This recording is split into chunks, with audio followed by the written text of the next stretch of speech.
हमारी बॉर्डर पर इतनी मेहनत की मुल्क को जरूरत पेश नहीं आएगी अगर हमें कॉपरेट किया जाए और हमें पढ़ने पढ़ाने दिया जाए। जिनका पसीना तक नहीं बहा है वह देशभक्ति के गीत गाते हैं, और जिन्होंने खून ही नहीं अपने वजूद को फिना कर दिया वो बाज़ाब्ता निशाने पे हैं, मशकूक है। सनद हमें लेने की जरूरत किसी के बाप से नहीं है। देश का जर्रा जर्रा हमारे वफादार होने की गवाही देता है। वफादारी ये नहीं है कि देश की जमीन को सजदे किए जाएं, वफादारी ये है देश के जर्रे जर्रे की हिफाजत की जाए। हज़रत ईसा पैगंबर के आसमान पर उठाए जाने के तकरीबन 571 साल के बाद जब अल्लाह अपने पैगंबर से मुखातब हुआ गारे हिरा की घाटी में, तो कुदरत का सबसे पहला मैसेज क्वालिफिकेशन का था। तालीम, शिक्षा, पढ़ाई लिखाई। कितनी हैरत है जिस कौम के मजहबी किताब का पहला ही चैप्टर रब की तरफ से आता है तो वो तालीम व ताल्लुम के हवाले से उस कौम की अक्सरियत तालीम के मामले में शेड्यूल कास्ट से भी पीछे है।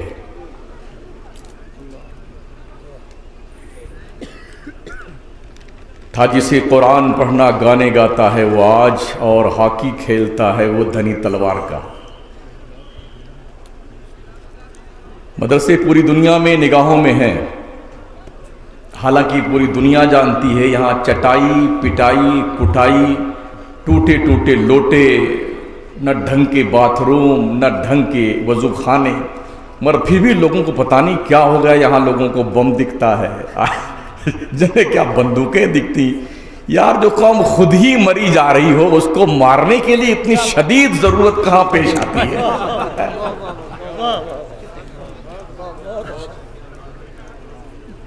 कभी मदरसों में आके देखो ना, हमने भी पढ़ाई की है ना, जो दाल शरीफ तनाउल फरमाने के लिए मिलती थी, अगर गुस्ल फरमा लें तो पता नहीं चलेगा पानी से नहाया है कि दाल से नहाया। सोचिए, पूरे मुल्क के हर नागरिक को इन मदरसों का एहसानमंद होने की जरूरत है। इस देश की आज़ादी में जो योगदान इन मदरसों को रहा है, अल्लाह की इज्जत की कसम किसी के बाप का नहीं रहा है।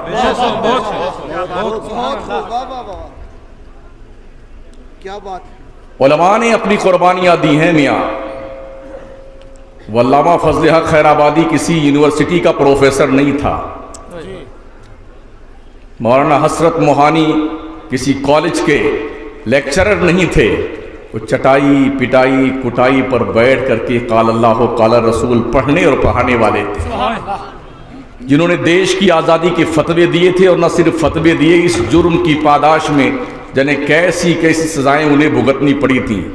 आज भी अगर ईमानदारी से हमारे मदरसों को काम करने दिया जाए ना, इंशाअल्लाह हमारे मदरसे ऐसे अफराद आज भी पैदा करने में सक्षम हैं और सलाहियत रखते हैं।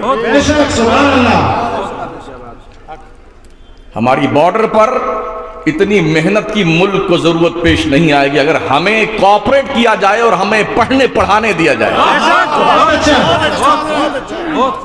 बहुत अच्छा, वाह वाह, सुभान अल्लाह। क्या दुनिया को खबर नहीं है, दिल्ली की सरहद से लेकर शेर शाह सोरी रोड पर लाहौर की सरहद तक तकरीबन 37,000 उलमाए किराम को पेड़ों पे लटका करके सूली दी गई थी।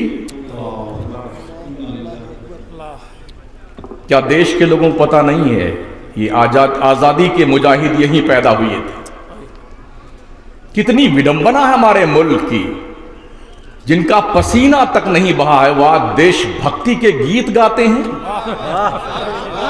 और जिन्होंने खून ही नहीं पूरी अपने वजूद को फिना कर दिया वो बाज़ाब्ता निशाने पे हैं, मशकूक है। सनद हमें लेने की जरूरत किसी के बाप से नहीं है। देश का जर्रा जर्रा हमारे वफादार होने की गवाही देता है। वफादारी ये नहीं है कि देश की जमीन को सजदे किए जाएं, वफादारी ये है देश के जर्रे जर्रे की हिफाजत की जाए। बहुत अच्छा। और हम इस मामले में न भी कल कभी सौदा किए थे, न आज कर रहे हैं, न कभी करेंगे। कश्मीर हमारे मुल्क के दिल की हैसियत रखता है। दिल बड़ा नर्मो नाजुक होता है, इसकी सेफ्टी के लिए बड़ी कोशिशों की जरूरत है, बड़े एहतमाम की जरूरत है।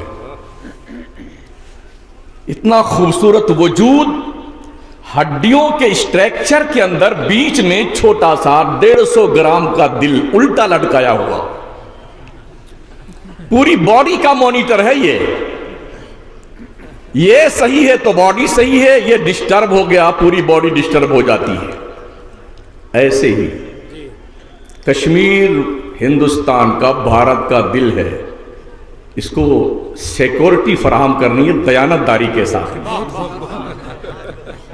इसकी निगहबानी करनी है बहुत ही उसूल पसंदी के साथ, इसलिए कि ये दिल है, अगर ये डिस्टर्ब हुआ पूरा देश डिस्टर्ब हो जाएगा। बहुत अच्छी बात, क्या बात। संभालिए इस दिल को, कश्मीर भी हमारा है, कश्मीरी भी हमारे हैं। बहुत अच्छे, बहुत अच्छी।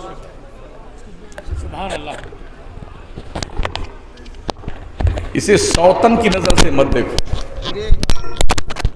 ये देश का अटूट अंग है, एक खूबसूरत हिस्सा है। बकौल शायर एक साहब अभी फरमा रहे थे, अगर फिरदौस बर्रुए ज़मीनस्त हमी नस्तो हमी नस्तो हमी नस्त, ऐसे नहीं कहा गया है। और पता है मुझे, जैसा कि मालूम हुआ, तकरीबन 1.25 लाख अल्लाह वालों को यहाँ ड्यूटी सौंपी गई थी कश्मीर को संभालने के लिए। अल्लाह वाले जिस्म की हिफाजत नहीं करते थे, दिल की हिफाजत करते थे। उन्होंने इस दिल के नक्शे को बदला था, तब ये कश्मीर बाज़ाब्ता तौर पर अपने वजूद पर सैकड़ों साल से जुल्म तशद्दुद झेलता रहा है। ये इसकी हक्कानियत की अलामत है, अब तक जिंदा है। बेशक। मदरसों को बुरी नजरों से मत देखो। देश पर जब भी वक्त आया है तो सिपाही मदरसों ने दिए हैं, मुजाहिद मदरसों ने दिए हैं, बैकडियर मदरसों ने दिए हैं। कोशिश करो इनकी तरफ थोड़ा नजरें ठंडी रखा करो, ठंडी, ताकि मदरसे फल फूल सकें।